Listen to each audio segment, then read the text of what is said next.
abayobo rwana mpwemu nibo bana b'Imana Ana Yesu nibo bana b'Imana. Bwana Yesu asifiwe. Amen. Ndazi benshi murakunda kuririmba. I know you love to sing.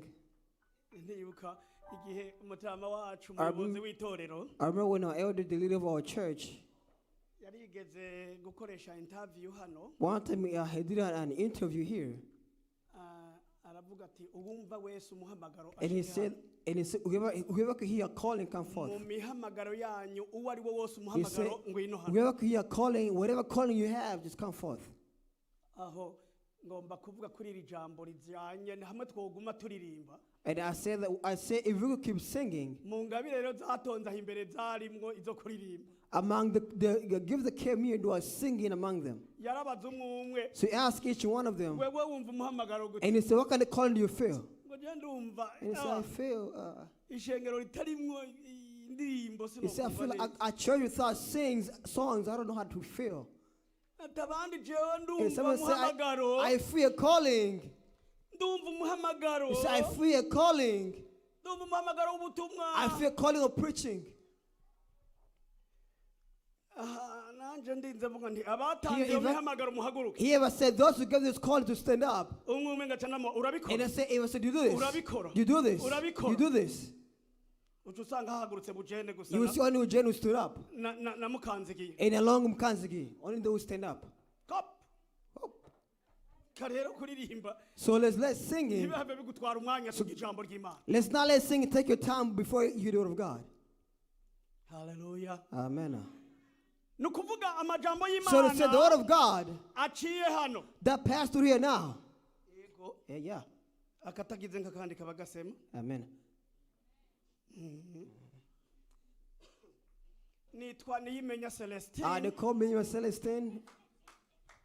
Bandhazira masharubu. Or they call me, my nickname Masharubu. Ku bantu bakiri Kanembwa ni mutabira. Those who live in Kanembwa, they usually know the name. N'abari Nduta n'abandi Those who live in Duta and others over there. N'abari muri Canada. And those who live in Canada Muri Australia. or in Australia. Ndi masharubu ndi wangu ni nyene. It's Masharubu, it is still me, Ni wa Masharubu. wundi. It is the same one. Yakunda The gukorera one who Imana. loves to work for God. Ndazi urambona. I know you can see me. Negereye ikimbonesha I am kure. close, the one who can see Umbona far. ko ngihagaze See muri me and say Kristo I'm standing in Yesu. Christ. Bwana Yesu asifiwe sana. Amen.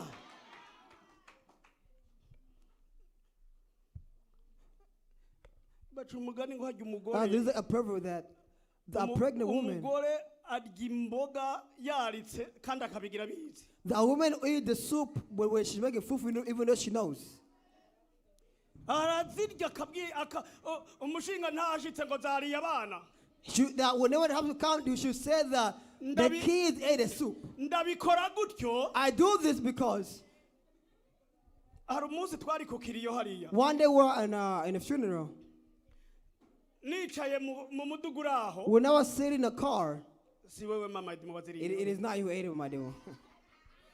Nicaye mu muduga. When I sit in the car, Mbona umupfasoni araje. I see the woman that she came. Ngo ndakuramukije mukozi w'Imana. She said, I greet you, son of God. Hari hariya ku kiriyo. It was over there. Ku maziko. It was at the funeral. Ndamubaza mupfasoni. And asked her, Kundamukije and wamboneye said, he. why did you greet me? Where have you seen me? Ngo hari ishengero dukunda She said, kuraba muri the church Houston. you have to watch in Houston. Ngo twama twakuravye. That we will see you. Hallelujah. Hallelujah. Hallelujah. Hallelujah. Address. Address, location. Njavuga nivyo. And this is the truth. Ngo ni ishengero You turaba. see, it's a church we watch a Buri lot. munsi wa Mungu Every ntiduteba. Sunday we don't skip the service. Nico gituma mvuze ati And that's why I said Australia. Australia. Ndi masharubu. It is me, Masharubu, someone and some you have known.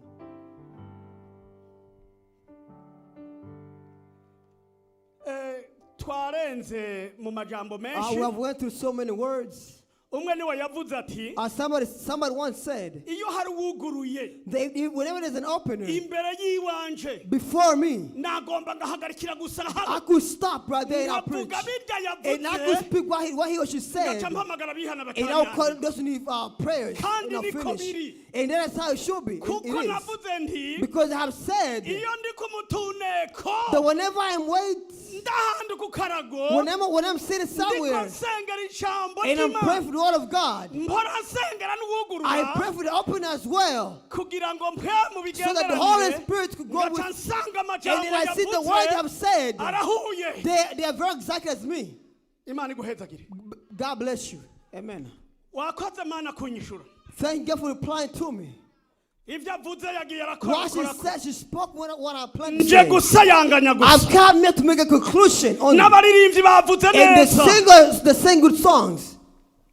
yego na Bujene Yeah, yavuze even Eugene speak. Bujene yavuze Eugene said, ku mwigeme wacu she hari said about our young girl here, ngo ejo yafashwe that n'ingabire yesterday she was covered by her talent. n'ingabire ratamuzigamwo Is that the calling he did not know she aca had. asanga ingabire And so irakora the calling was yo working. guhiga hitwa A umwana talent wese of looking for all the kids. w'umurestoration That's called a restoration member. nanje mvuze nti And I said this. uzuhige n'aba black Look men for the black Americans. Look for the ubazane bwana Yesu Americans. And call them ati here. Amen. n'abasipanishi And uzubazane the Spanish call them jamani here. hallelujah Amen. exactly Yeah, nivyo. niko biri That's how it is. twaje gukora Because we come to work. twaje kugira gute We come to do what? ejo niho bavuze ngo Yesterday they said mwishengero harimo that umuntu ngaho in the church there's somebody in the church yicaye uko nyene who is sitting just like that. mu bikorwa They're in the work. mu bikorwa They're in the work. wagenda kumurondera If you look for them, wagenda if you kumurondera look for them, ukamubura you won't find them.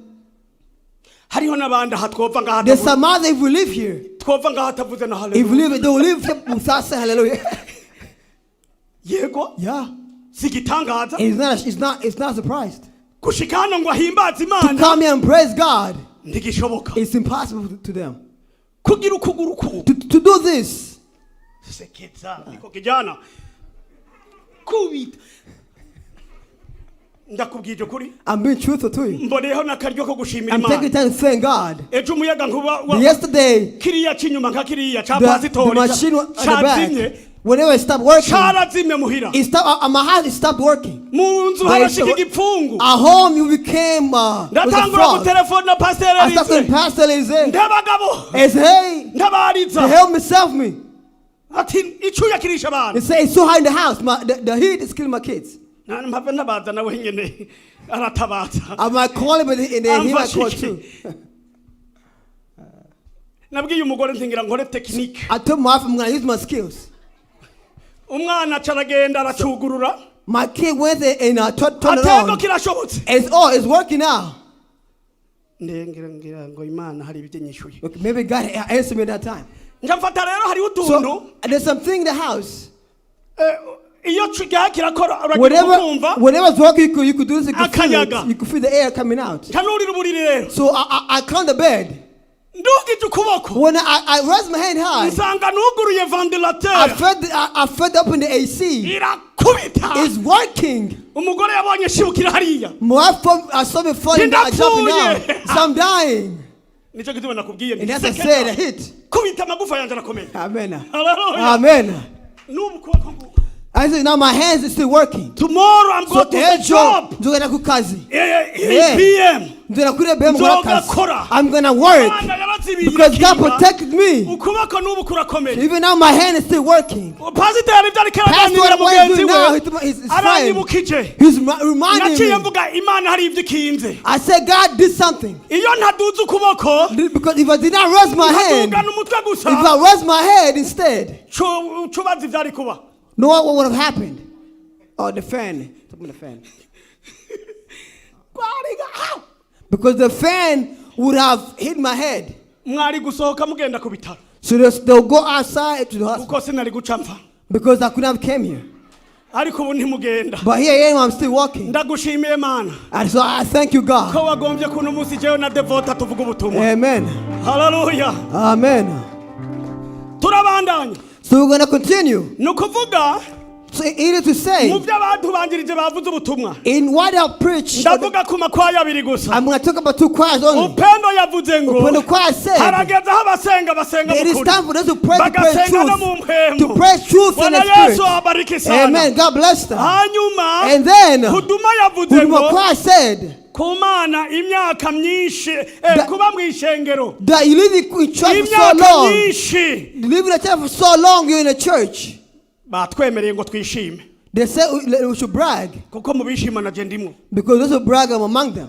haleluya Amen. yantahuye He knows me. He understood me. So mu say hallelujah. bishima I'm ndimo not to brag. I'm among them. I brag too. ndafise solution Because I have. ndishima ku I mwami have a reason wacu because my king, yanza karengwa my king didn't want ko ntazofata my mu enemy nzu to be z'abasambanyi caught. I'm not ndishima I brag. kubera iki Why do I brag? nta cupa uzopfa You never see meaning that I forbid you to drink alcohol. Amen. nta nzu n'imwe There's uzosangamo no house to define me. zo ngo ni mabwate de nuit Amen. ntuzosanga amagarabu You never see me in that club. never Never, will never be. ntigishoboka It's impossible. kuko mu night club barahema Because in that club, they're never. Bwana Yesu asifiwe Amen. sana ntabwo uzombona You never see me. n'abapagani You never see me among those who nawe know God. uzigera You umbona never see me. ndiko ndakora You ibitari never see me isoni doing something ibyo kristo yabinyagiye Christ Bwana Yesu has asifiwe saved sana me. Amen.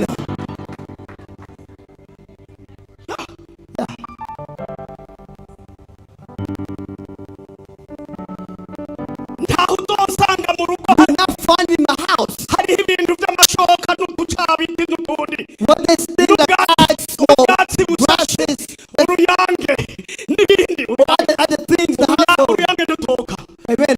ni ukuvuga Meaning, n'utwatsi in some grass, usanga hariko amagufa there's bones on top of ibinono grass. by'inka You see, n'inyundo there's grass, n'amashoka there's so many things on it. ugasanga igufa ry'ikiganza barifutse Best you never see me any sorcery in my house n'akazu kari hariya or your household. n'umubindi w'impeke iwanjye ntabyo uzosangayo mbona In my household, you never found any tools by witchcraft. nicyo gituma And you can do my why. utuma yaririmbye ngo What I say and say, barekuye kwishima I'm let you to ariko brag. mutamwishima mwana w'Imana Bwana Yesu asifiwe sana haleluya Amen. nasi uko baririmba It's not what they said. wirate gusa ko But wamenye only brag because you're the son of God or child of God. yes yes nagira ngo ndiko ndakipembere I thought maybe I was going beside, but I was on point.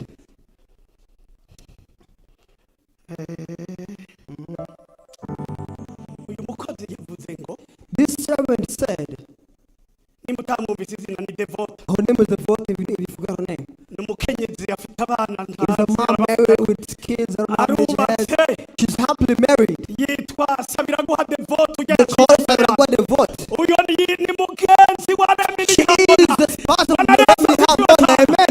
ndabivuga ntatinya I kuko said this without fear. I'm not saying n'uw'impwemu because she's so spiritual. haleluya Amen. nawe nyine aziribira inzira And she knows her Bwana path. Yesu asifiwe sana. Amen. Imana imuhezage May God give blessings. Amen. atwigishije ku ijambo She teaches the akamaro words. ka mpwemu She taught the value of the Holy anakubwiye Spirit. kameremere And she said the value in the flesh.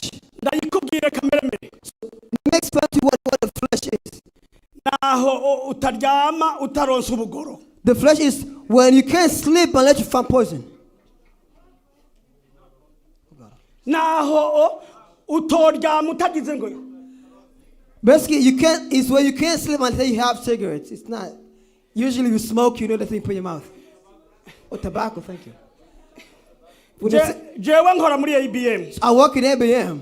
mu matrashe nkuramwo Among the trash that are clean, usanga umuzungu w'imenaciriye you see a man spit inside the trash. usanga byuzuyemo And it's filled. It's walk in their mouth. umunsi yagize rikabigera Why did they put it in? Become like a. Bwana Yesu Amen. atusaidie sana lukuvuga kameremere. Basically, the flesh. Niki gituma The flesh is the reason. umupfasoni mwubakanye kurondera aho wagiye akakubura. The reason why your wife will look for you, but she can't find you. Niki gituma Is the reason. akameremere niko. That the flesh. The flesh. Yes, the flesh. Good. Yeah.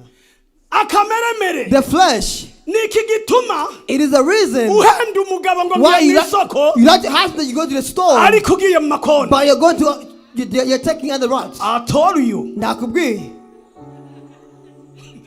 No. Emma tubivuge. Yeah. Okay. Tubivuge. Yes. Let's say this. Exercise. Yeah. Akameremere. So the flesh. Nakuhenda nyoko If you mugiye like your mom, you're ku going to your ari friend, kugiye mu but you bahungu. go to boys.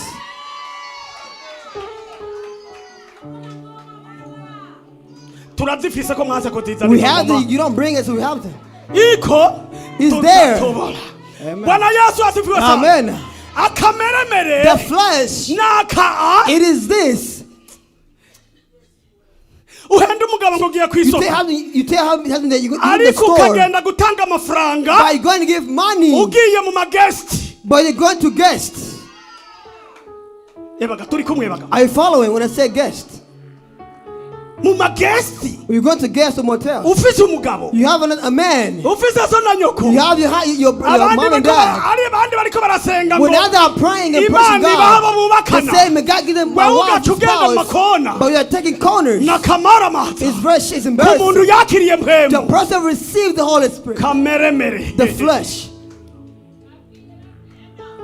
Kameremere. The flesh, Nukugenda. it is to go. Ukavyugwa no kuza kurondera itabi. You are walking to go for Umwotsi. cigarettes. The smoke. Umwotsi. The smoke. Umwotsi. The smoke. Ngo nofuma mburi You ndya. say, I'd rather not have food. Ngo nofuma mburi I'd ndya. rather not have food. Umwotsi. The smoke. Ehako kamara mata. See, that's embarrassing, to be honest. Kurya umwotsi. To eat smoke.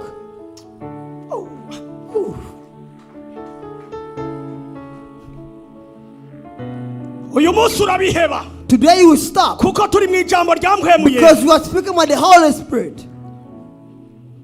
Kuko utabihevye. Because if you don't stop Muri guest. in the guest rooms, Muri guest. in the guest, Uhoraho. God, Vyose azobigaragaza. God will expose everything. Iyo guest ntuzoyisohoka That bitabanje God should not kumenyekana. live it without being exposed. Bitabanje Without kumenyekana. being exposed in public.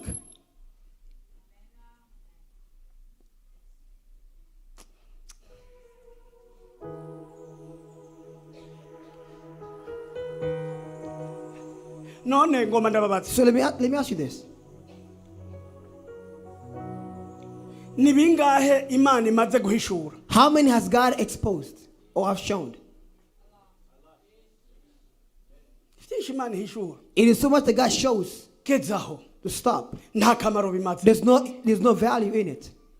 Iryo tabi rigezaho. The cigarette stop. Uzombona hari uri nyegeza usanga rishari guturira. You will see me hide and it might burn you. Mu mufuko ushizeyo You riguturira. put it in your pocket, it might burn you.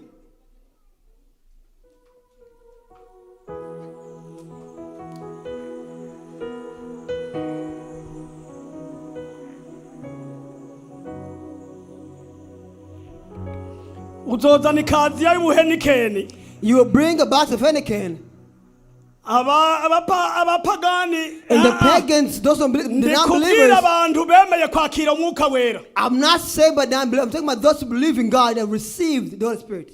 Uhavumbaza abakiriye Mpwemu Yera ni You must bande. say, who has received the Holy Spirit? Ahantu manikisha babatijwe. If I can ask you who has been baptized here, Nibo benshi. there's many of you who've been baptized compared to those who have not. Ntubona nabo duheruka kubatiza. Even the ones who got baptized 2 months ago, Utasenge utarambitswe kwibiganza nabari abatamba. the one who didn't get blessed by God, by Ari mu the Son of gitabo, God, ari mu gitabo. you are in the book. Azorinda kuza honyene bamusengere. They will come me and you will be prayed Babasengera ngo for. bagire gute? They pray for what? They pray for you so you can receive what? Or do what? She said they pray for you so you can be filled by the Holy Spirit.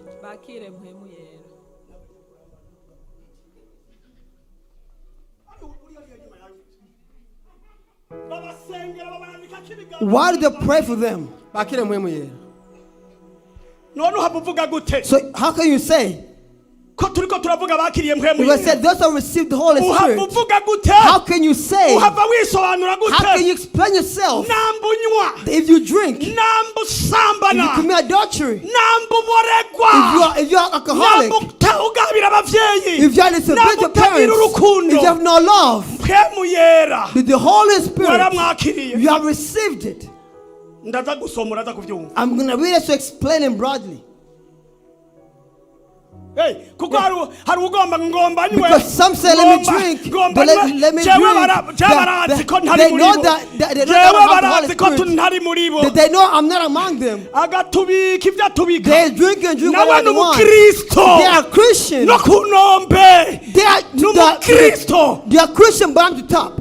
hari abantu basomye Their real names. umutima wa minani The heart of Minani. umutima wa minani The heart of Minani. nagatabo kanditse ko umutima wa minani Or is a book called The Heart of Minani.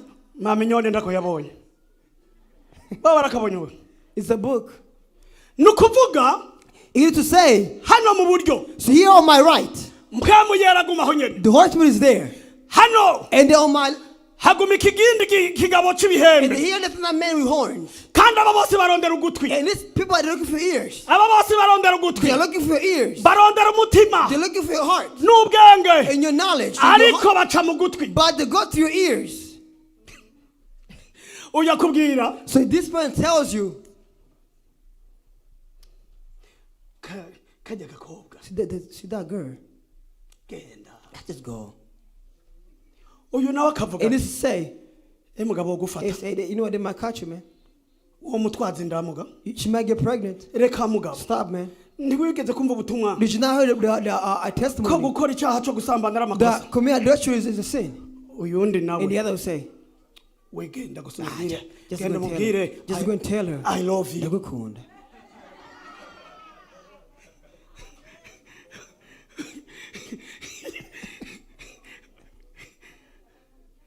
nukuvuga It to say, ngomba ndaguhishukire I want to reveal to you iri jwi ryo mu bubamfu the divorce on the left side. rigenda ibirometero amajana It goes for 100 meters or more. iyo dusomye bibiliya When we read it in the Bible, Mpwemu Yera arengenga the Holy Spirit is begging. agomba kugenda It's ku always, rutonde He wants you to go on the right path. uyu agomba kubanza kwihana This one He wants you to ukabitwara repent ku rutonde and follow go the right way. uyu nawe But wihembe this on the horns, go just go, go go, go go, mu kinogo pa and in a pit you fall. murumva ingorane You see the problem. genda bukebuke Walk carefully. wumvira ijwi rikubuza gukora icyaha Hear a voice that says to not commit sin. iryo ni Mpwemu Yera There's the Holy Spirit. ariko ijwi rikosha But the voice riza mbiyo The voice that convinces you that the rigutwara mu faster kinogo utazova that wikuremo takes you in a pit that you never get out of. cyo gituma benshi And that is why many baheze inyuma y'ishengero are behind the church. kuko bumviye faster Because they obey the voice that came quicker. bagomvye inyungu yihuta Because they needed a fast answer, a fast value. ebaga dusomere Let's go and read. aha twatanguye ubutumwa We have already started our preaching.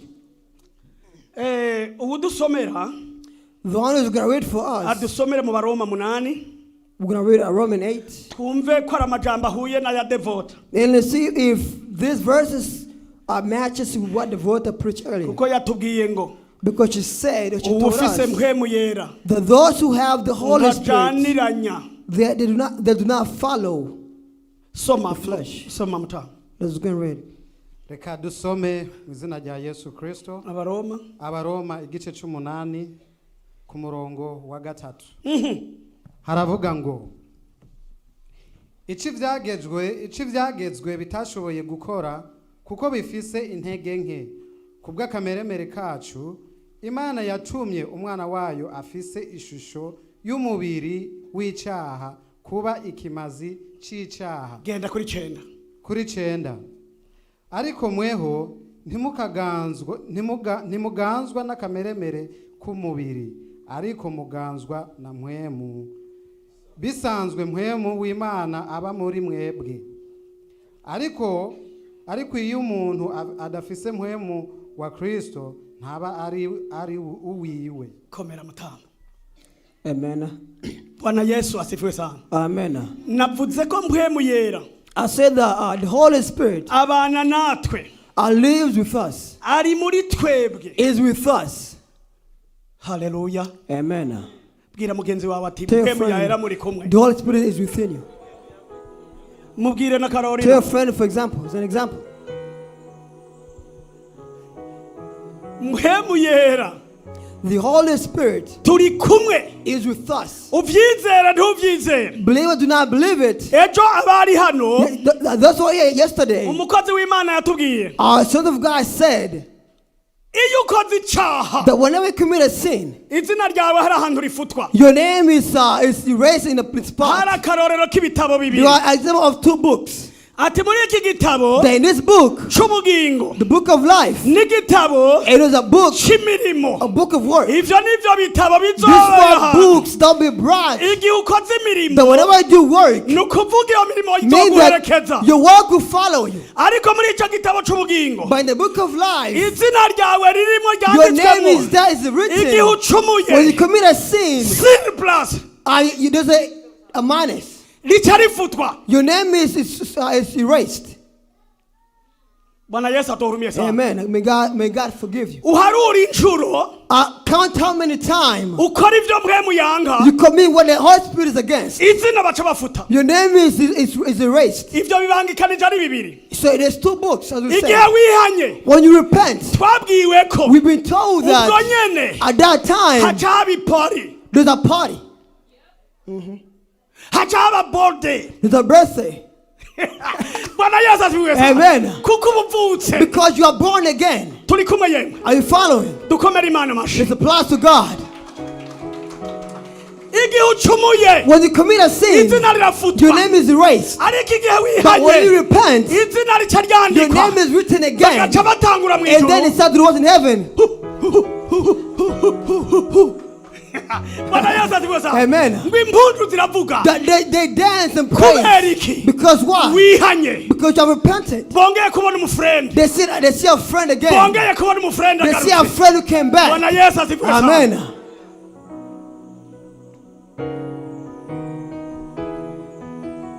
Aradusomeye ngo He read to us. iyo umuntu adafise uwo mpwemu yera, If a person does not have the Holy Spirit, ntaba ari uwiwe. they are not of God. Kubera Kristo Because Christ, hari ibintu yazanye mu isi. the thing Christ brought in the Yazanye world, agakiza. He brought salvation. Ako gakiza And that vyapfuye mu maraso yiwe. salvation, that salvation was No mu put to his maraso blood. yiwe. And in his blood, Niho guharirwa kwacu there was kwavuye. forgiveness and mercy. Yego ejo ndiko ndasoma ijambo And yesterday, ry'Imana. when I was reading the word of God, Nasomye ahantu Paulo yariko I arabwira. read Paul was telling Abayuda the Judas, ngo ndababwire ndabibira akabanga. let me give you a secret. Aba bantu mubona babakwegera kuza gukebwa. The people who take you to get caught, Ntimugire ngo nikindi barondera. don't think they're looking for something Barondera else. isifa. They're looking for praise. Isifa gukukebwa kwanyu. Basically, whenever they catch you, looking for Bibahesha praise. inyungu. Whenever they catch you, it Baca brings baba them ngo niba pride. Abisirayeli bemewe. Because they think that you are the only Atariko person to be accepted. jewe Paulo. But I, as Paul, Zirata umusaraba. I only be praised by the cross. Bwana Yesu asifiwe sana. Amen. Sinzirata gukebwa I will not neza. brag for being cut. Sinizingaza. I will not brag about that. Zirata umusaraba. But I will brag by the cross. Amen. Wiratiki. What do you brag about? Huduma niyo yabiririmbye ntumbaza. Who the man is saying, don't ask me to sing. Uzogenda ubabaze watunze iyo ndirimbo. Go ask whoever come up with that song. Maybe they'll tell you. Hanyuma So, dusomere hariya mu Banyefeso. read in Ephesians, Mu Banyefeso 4 Ephesians 4. ku murongo wa 30. Faster. Ephesians 4, verse 30. Abanyefeso 4 ku murongo wa 30 aravuga ngo kandi ntimukababaze mpwemu yera w'Imana yabashiriweho kuba ikimenyetso gushika ku munsi wo gucungurwa. Amen. Amen.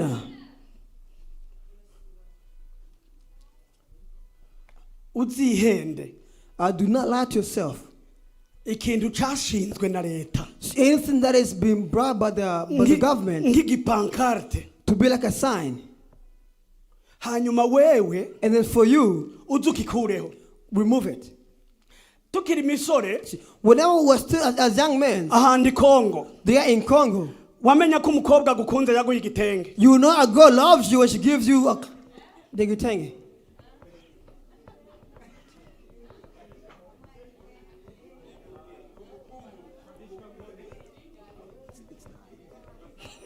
Hallelujah. Amen.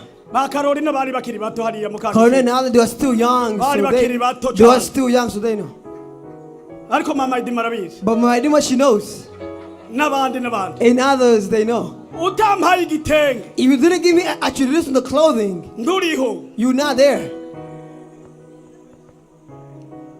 Yeah. Yeah. Nona tuhava tubihisha. So should we hide this?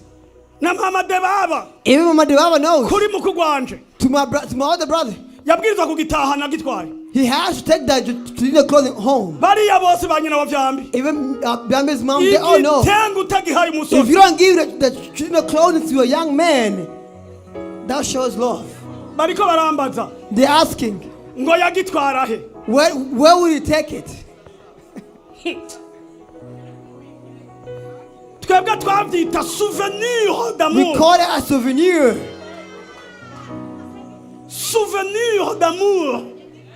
We call it a gift of the heart. Pana bavyambi baje kurongorera Now aho. Byambi got married just now. Twebwe igitengo For us, if you utakimpaye. didn't give me the traditional clothing, Kandi ukunze inkumi zibiri. if you love two girls, Waba utunze ibitenge ivyo. you have two.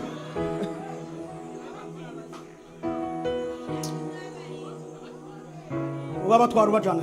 Ngo Bwana Yesu atuhurumiye sana. May God forgive us.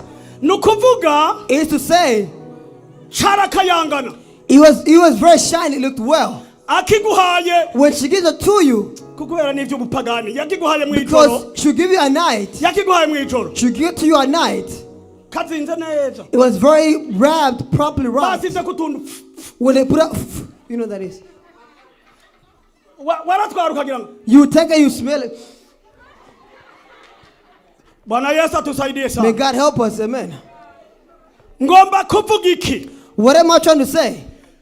Mpwemu The Holy Spirit yadushiriweko kubiki? that were put to be what? Ikimenyetso. To become a sign. Bwana Yesu asifiwe sana. Amen.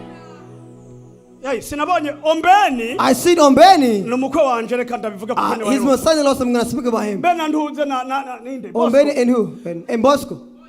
Bagituku. They did this. Muko bambika abo bapfaso. Before they put a ring in their wives. Ikimenyetso. A sign. Ngo nguhaye That ikimenyetso. I'm giving you a sign. Imisore mumenye ko Young men namwambitse. should know that. I raise my hand high. Mpwemu Yera. That the Holy Spirit yadushizweko. will put upon you to become a sign. Amen.